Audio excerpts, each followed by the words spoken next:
पितामह अर्जुन की प्रशंसा करते हैं कि अर्जुन इतना महान भक्त है, उसने भगवान की मित्र के रूप में सेवा की और साथ ही साथ यह भी बतलाते हैं कि गोपियां अर्जुन से भी श्रेष्ठ हैं, सर्वश्रेष्ठ हैं,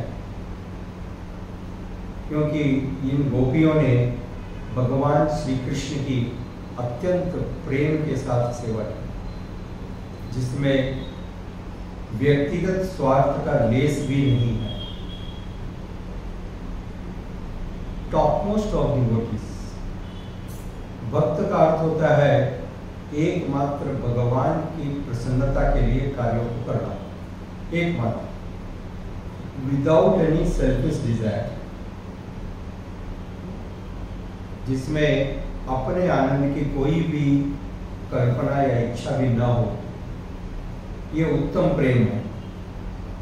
ठीक है, प्रेम का अर्थ होता है प्रेमी के आनंद के लिए कार्यरत रहना। तो इस पूरे ब्रह्मांड में सबसे भगवान के लिए बड़ा प्रेम इन गोपियों को था, इसलिए इन गोपियों की चर्चा श्रीमद् भागवतम में की गई। कुछ कम बुद्धि के लोग वो सोचते हैं ये गोपियां कोई स्त्रियां हैं और कृष्ण के साथ उनका कुछ संबंध है। तो वास्तविक रूप से इस बात को स्पष्ट रूप से समझना चाहिए कि कृष्ण एवं गोपियों का संबंध कोई पुरुष और स्त्रियों के भौतिक संबंध के समान नहीं। इसमें किसी भी प्रकार के विषय सुख या इंद्रिय सुख की कोई बात नहीं। इसलिए पहले ये समझने की आवश्यकता है कि श्रीमद् भागवतम ग्रंथ क्या है, कौन लोग इसको सुनने के लिए आए थे, who are the audience, are the audience cheap people, top most, सारे ब्रह्मांड के सबसे श्रेष्ठ ऋषि, मुनि, साधु, देवता,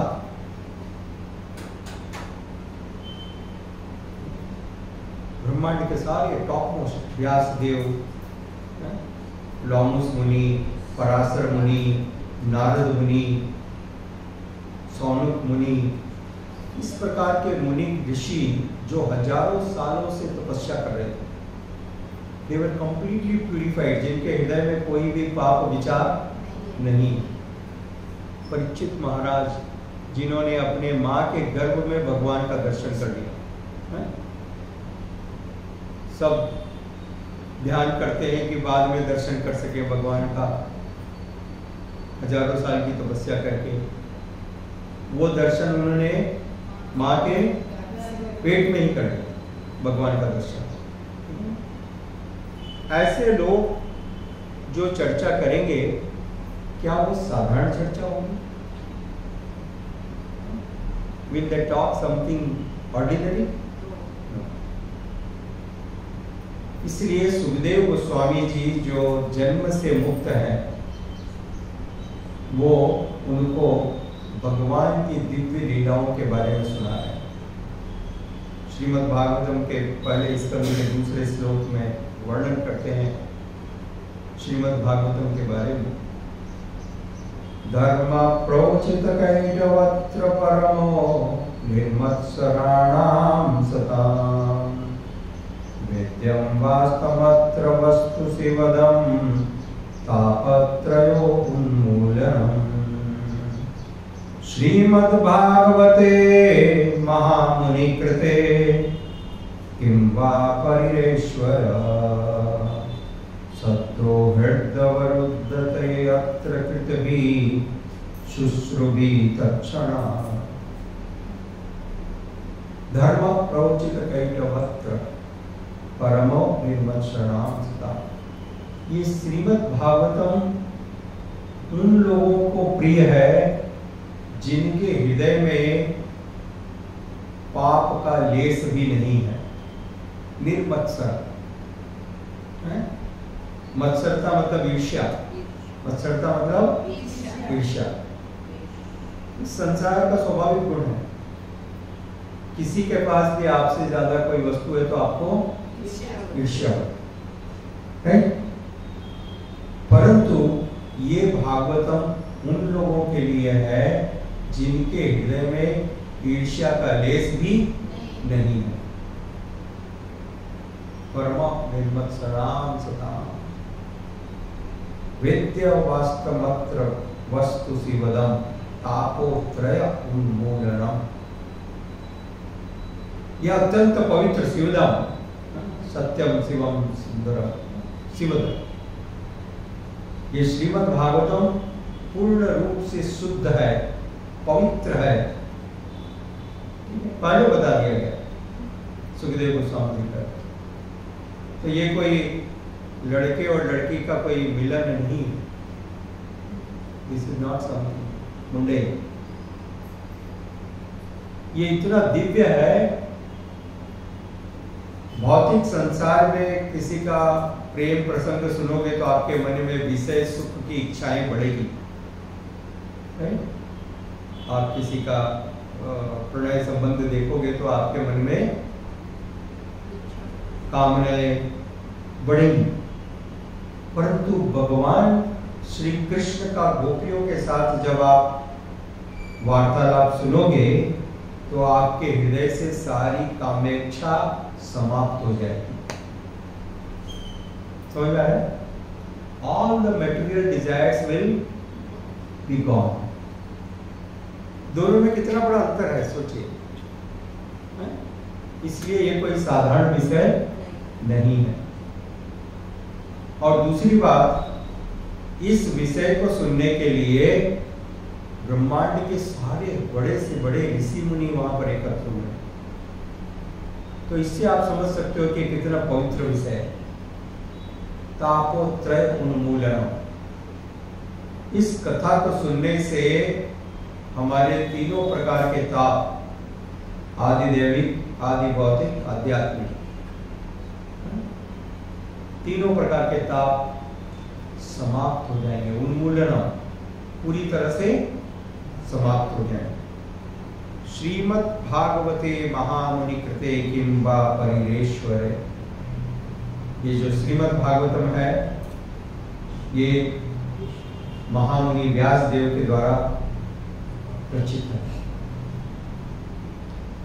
और इसका ध्यान से सुनने पर परिणाम क्या होगा? हमारे हृदय में भगवान स्थापित होंगे। हमारे हृदय में मंदिर बन जाएगा। ये शरीर मंदिर बन जाएगा। इतना पवित्र है। इसलिए भगवान श्री कृष्ण का गोपियों के साथ जो संबंध है वो अत्यंत पवित्र है। वो भगवान की सबसे श्रेष्ठ भक्त है। They are the greatest devotees, जिन्होंने सभी कुछ का परित्याग किया सिर्फ भगवान की सेवा के लिए, जिनके जीवन का एकमात्र लक्ष्य है भगवान की सेवा करना। इसलिए भीष्म पितामह अपनी मृत्यु के समय, पहले अर्जुन की प्रशंसा करते हैं, पार्थ सारथी की प्रशंसा करते हैं, और उसके पश्चात गोपियों की गुणगान करते हैं। क्योंकि भीष्म पितामह चाहते हैं मुझे भी गोपियों की कृपा प्राप्त हो। साथ ही साथ श्रील प्रभुपाद जी लिखते हैं क्यों उन्होंने ऐसा किया।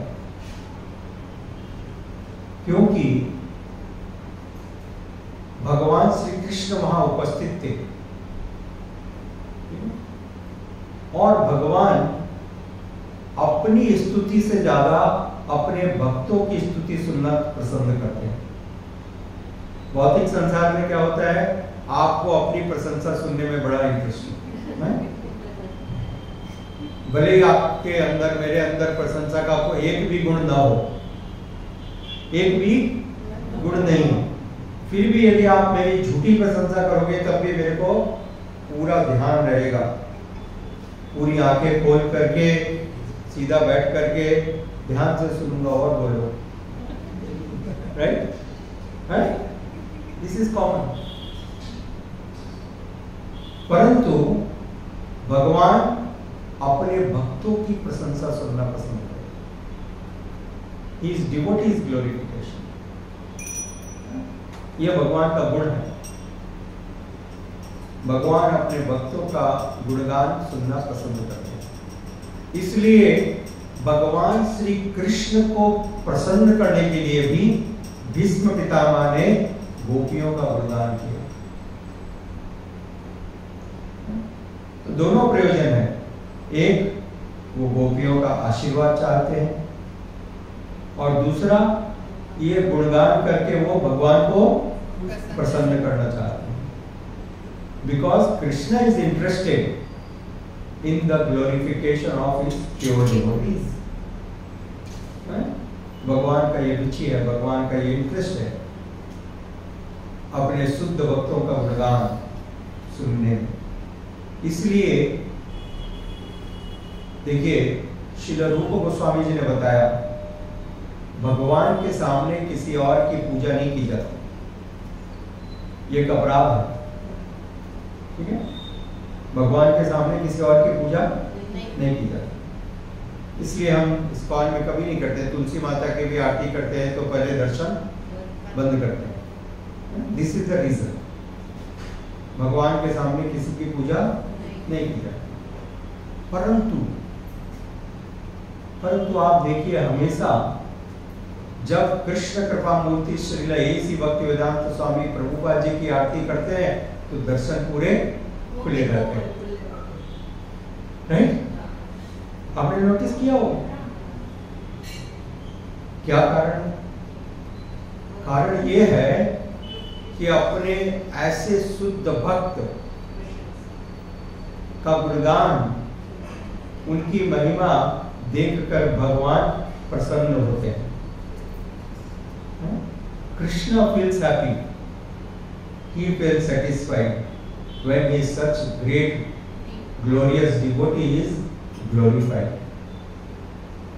समझ गए? So this is the difference, because Krishna wants, भगवान चाहते हैं। इसलिए भीष्म पितामह ने, जय श्री जगन्नाथ गुरुदेव सुभद्रा माई की जय, भीष्म पितामह ने गोपियों का गुणगान किया और इस बात को हमको समझने की आवश्यकता है कि गोपियां भगवान की सर्वश्रेष्ठ भक्त हैं, जिनके जीवन का एकमात्र लक्ष्य है हमारी प्रसन्नता इसी बात में है कि आपको प्रसन्नता मिले। We are happy if you are happy. That's all. That is our happiness. एक छोटी सी घटना से आपको मालूम पड़ सकता है कि गोपियां कितनी महान भक्त हैं। एक बार इस सत्य को उजागर करने के लिए भगवान ने एक लीला की। गोलोक में माता जसोदा ने देखा कि भगवान श्री कृष्ण के सर में दर्द हो रहा है, पेन। तो उसने कहा ठीक है, मैं दबा देती हूँ, थोड़ा सर दबाती हूँ। माता ने सर दबाया, दर्द कम नहीं हो रहा है। तो उन्होंने कहा वैद्य को बुलाओ। वैद्य आए, वैद्य ने नाड़ी देखी, उनको तो समझ में नहीं आ रहा क्यों हो रहा है, सब कुछ तो ठीक है। तो भगवान ने कहा दर्द बढ़ते जा रहा है, तो क्या उपाय करूं? माता ने पूछा क्या उपाय करूं? बोला ऐसा करो, और मेरे भक्तों के चरण की धूल ला के दे दो, उसको पानी में घोल के मेरे सर पे लगा दो। ऐसा करने से दर्द चला जाएगा। यह है इसकी दवा। मेरे भक्तों के चरण की धूल। ठीक है, तो नारद मुनि खड़े थे वहां पर। नारद मुनि को ये सेवा दी गई, जाओ भक्तों के चरण की धूल लेके आओ।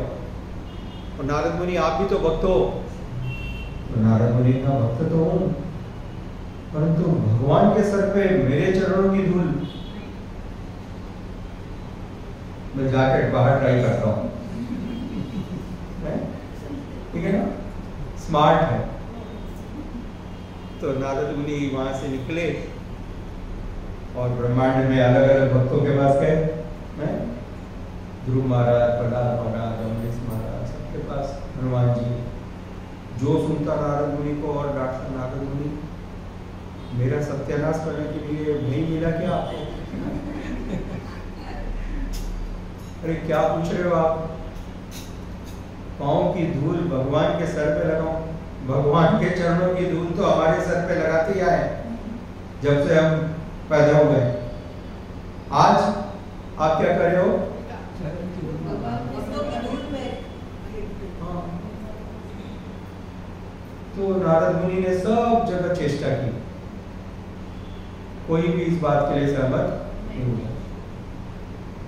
सब जगह से निराश हो गए, अरे कहीं से नहीं मिल रहा, भगवान का इधर दर्द बढ़ते जा रहा है। तो अंत में उद्धव जी ने कहा, देखो गोपियों के पास जाकर पूछो, शायद दे दे। गोपियों के पास गए वृंदावन, क्या बात है, हमारे कृष्ण तो अच्छे हैं। बोला नहीं, आज उनके सर में बड़ा दर्द है, तुमको बताइए क्या कारण है, कैसे दूर होगा? तो नारद मुनि ने कहा, भक्त यदि अपने चरण की धूली दे देवे तो वो लगाने से भगवान का दर्द दूर हो जाएगा। तो ये बात है। तुरंत उन्होंने अपने पिन निकाले और पांव को खरोचना शुरू किया। खरोचना शुरू किया, कोई धूल लगी हो तो सब निकल जाते और सब ने तुरंत अपने अपने चरणों से सारी धूल को जमा किया और एक बड़ी पुड़िया बनाई। नारद मुनि इसका लीजिए। नारद मुनि आश्चर्य में पड़ गए, अरे आपको मालूम है इसका परिणाम क्या होगा? आपके चरण की धूल भगवान के सर पे लगेगी तो ठीक है, भगवान का तो दर्द दूर हो जाएगा, परंतु आपको तो करोड़ों जन्म तक नरक में जाना पड़ेगा। रिजल्ट तो मालूम है ना, आप जो कर रही हो उसका परिणाम क्या है? मालूम है, मालूम है। हम लोग अनंत काल के लिए रौरव नरक में जाएंगे, अनंत काल के लिए। ब्रह्मा की आयु भी कम है, परंतु यदि हमारे नरक में जाने से भगवान के सर का दर्द एक क्षण के लिए भी दूर हो जाता है तो हम इसके लिए तैयार हैं, हम इसके लिए तैयार हैं। लीजिए नारद मुनि, लीजिए, कोई बात। नारद मुनि ने तुरंत वहां पर उनको साष्टांग प्रणाम किया। हे गोपिका, आपकी भक्ति अद्भुत है, कल्पना के बाहर है। भगवान श्री कृष्ण के लिए आपके हृदय में जो प्रेम है उसकी तीनों ब्रह्मांडों में कोई तुलना नहीं की जा सकती। तो यह है वास्तविक रूप से गोपिकाएं। उनको साधारण समझना या उनको एक स्त्री और पुरुष के समान समझना ये सबसे बड़ा अपराध है, मूर्खता है।